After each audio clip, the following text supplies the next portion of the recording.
Hope is Just Ahead is a song I wrote the day after Columbine, and held on to it for years. And when I was making this new album, Changed My Mind, unfortunately there was another school shooting that day, and as me and the band watched it unfold on the news in the studio as we were recording, I went to the corner and got my guitar and just started playing this song again that I'd written years ago. And Kenny Arnoff, who was on the drums, said, "Man, we got to cut that right now. It's an important song." And we laid it down, and you know, it felt like when the band played it, it had the passion and the meaning of the lyrics in the music. And when Dionne Warwick joined the record at Jamie Foxx's studio, and that was the way this whole thing evolved, was just like it was meant to be. It was like, that's why I held on to the song all these years. It was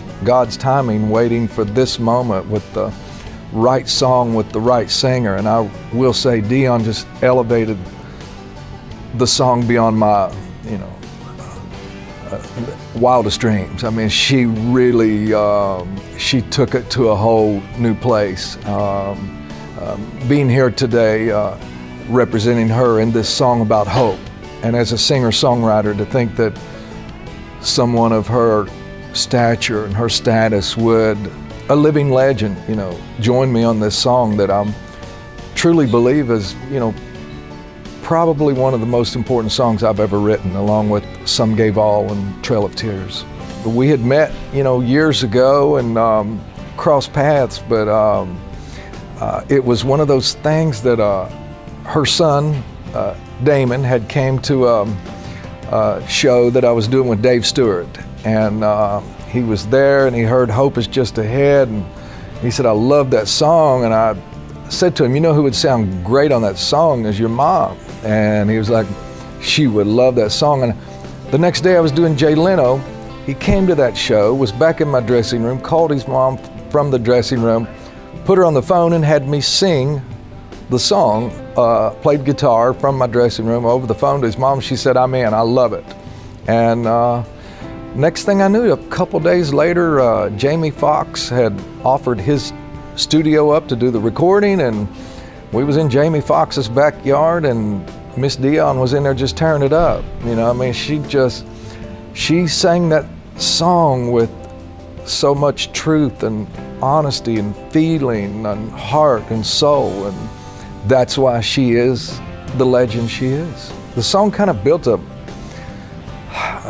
it started up with a grassroots movement on Twitter. To be honest, there was a little video that we'd put together, and again, it was just me singing, the demo version, if you will. And it just started resonating and growing around the world, people retweeting it. And then I went on Piers Morgan and sang the song, and then it took on a life of its own. And again, even that life was the early stages of all roads leading to Miss Dionne. I think the song was actually written for her, and when you hear her voice on it, I think you'll agree that this song was made for her. You know, interestingly enough, the song is about hope. It's called Hope Is Just Ahead, but that particular record company you're talking about only made it through the first verse, and they never even got to the part about hope. And they just stopped and said, "That's too sad." And I thought, well, you didn't get to the part about hope.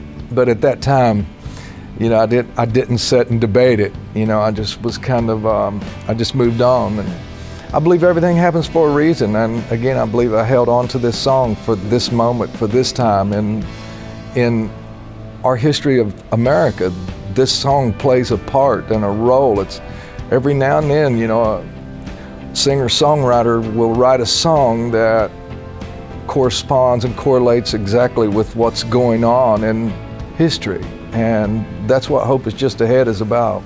Dude, it was huge when I saw that the Boss had covered Achy Breaky Heart, and I just thought it was the coolest thing. He's a great influence. I mean, he's a great influence, and been a huge influence on me, you know. I was just telling somebody last night, they said, "What album, if there was one?" I go, "Well, there's so many albums that impacted my life, but I do gotta tell you, when Nebraska came out, and there was a song on there called Open All Night. I was the only guy that I know of in Ironton, Ohio that was covering Open All Night. And I just loved that song so much. I loved that whole album so much. And I find myself now between this band, I've started Brother Clyde, and another band that I've got involved with called Buck 22, and then the Camp Freddy guys. You know, I'm finding myself going back to my roots of rock and roll, and I just love it.